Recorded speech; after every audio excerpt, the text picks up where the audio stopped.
आज हम आपको हजारों साल पहले बने एक ऐसे विशाल मंदिर के बारे में बताएंगे जो दुनिया का पहला और एकमात्र ऐसा मंदिर है जो पूरी तरह से ग्रेनाइट से बना है। और इससे भी ज़्यादा हैरानी की बात यह है कि इस मंदिर के 100 किलोमीटर के दायरे में ना कोई पहाड़ है और ना ही ग्रेनाइट। बाहर से देखने पर आपको ये मंदिर भारत के किसी अन्य मंदिर जैसा ही लगेगा, लेकिन क्या आप यकीन करोगे कि ये मंदिर बिना किसी नींव के बना है, यानी सीधा ज़मीन पर बना है। और जैसा रैंप इजिप्ट के पिरामिड को बनाने के लिए तैयार किया गया था, ठीक वैसा ही रैंप इस मंदिर को बनाने के लिए भी तैयार किया गया था। सिर्फ यही नहीं, इस मंदिर के बारे में एक और सबसे हैरान करने वाली बात है जो मैं इस वीडियो के आखिर में बताऊंगा, तो वीडियो को पूरा ज़रूर देखिए।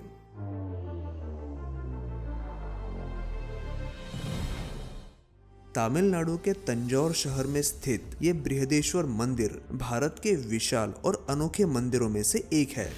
भगवान शिव को समर्पित इस मंदिर को राजराजा चोला प्रथम ने 1010 एडी में बनवाया था।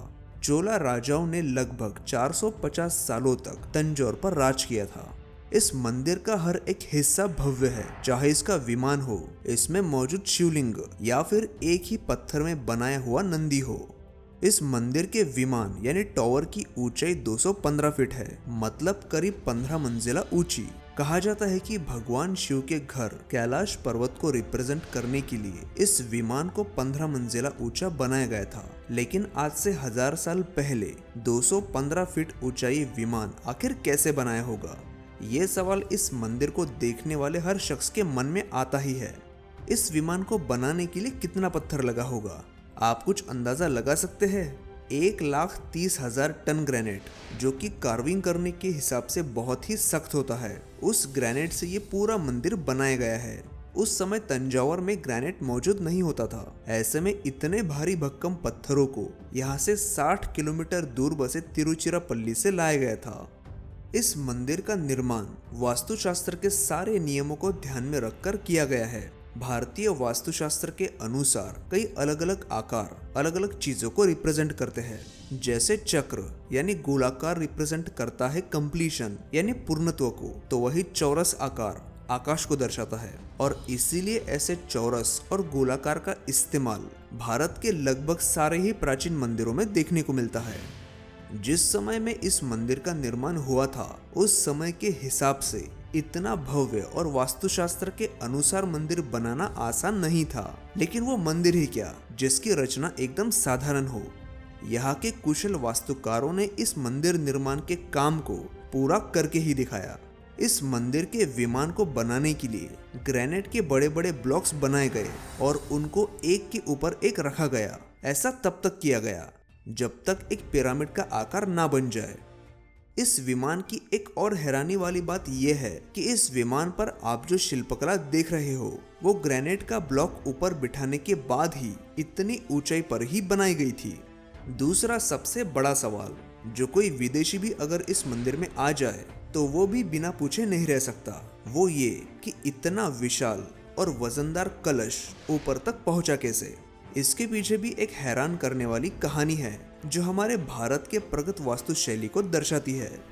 इस 80 टन के कलश को ऊपर तक ले जाना सबसे बड़ी चुनौती थी। इस मंदिर का कलश सिर्फ एक पत्थर को तराश कर बनाया गया था और इसका वजन है करीब 80 टन। उस जमाने में जब कोई क्रेन नहीं हुआ करती थी, तब इस कलश को इतने ऊपर कैसे ले जाया होगा। कहा जाता है कि इस कलश को ऊपर पहुंचाने के लिए करीब 6 किलोमीटर का रैंप बनाया गया था, जिसके जरिए मजदूर और हाथियों की मदद से इस कलश को इस मंदिर के ऊपर तक पहुंचाया गया।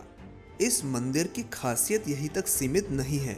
एक और बात है जो हमें हैरान कर देती है, और वो है यहाँ की नंदी, जो एक ही बड़े पत्थर से तराश कर बनाया गया है, जिसकी ऊंचाई है 13 फीट। हम लोग विदेशी वास्तुओं को देखकर आकर्षित होते हैं, लेकिन दुनिया की सारी प्राचीन रचनाएं भारतीय मंदिरों के सामने फीकी है। इटली के लीनिंग टावर को ही ले लीजिए। ये टावर वक्त के साथ टिल्ट हो रहा है, लेकिन आज 1000 साल बाद भी ये मंदिर उसी भव्यता से खड़ा है जैसा इसे बनाने वाले लोगों ने इसे खड़ा किया था। और इस मंदिर की इसी खासियत की वजह से ये मंदिर वर्ल्ड हेरिटेज साइट में शामिल है। इस मंदिर की मजबूती का एक कारण ये भी है कि यह पत्थरों को जोड़ने के लिए किसी भी तरह के सीमेंट या ग्लू का इस्तेमाल नहीं किया गया था, बल्कि इस मंदिर के निर्माण में इंटरलॉक मैकेनिज्म का इस्तेमाल किया गया था। इंटरलॉक मैकेनिज्म मतलब एक पत्थर को दूसरे पत्थर पर जमाना, वो भी बिना किसी सीमेंट या प्लास्टर का इस्तेमाल किए बिना। आज के समय में अगर ऐसा मंदिर बनाना होगा तो उसके लिए कई हाईटेक इक्विपमेंट्स यूज होंगे और उसके बाद भी ऐसा मंदिर बनाना लगभग नामुमकिन है। लेकिन हजारों साल पहले हम भारतीयों ने बिना किसी टेक्निक का इस्तेमाल करके ऐसा आश्चर्य खड़ा किया कि जिसके सामने ताजमहल भी फीका है। क्या आप मेरी इस बात से सहमत है? अगर है तो इस वीडियो को लाइक ज़रूर कीजिए, जिससे YouTube इस वीडियो को ज़्यादा से ज़्यादा लोगों तक पहुंचाएगा और हमें भी ऐसे और वीडियोस बनाने की एनर्जी मिलेगी। साथ ही अगर आपने मुझे Instagram पर फॉलो नहीं किया है तो ऐसा ही इंटरेस्टिंग कंटेंट देखने के लिए मुझे Instagram पर फॉलो ज़रूर करें। धन्यवाद।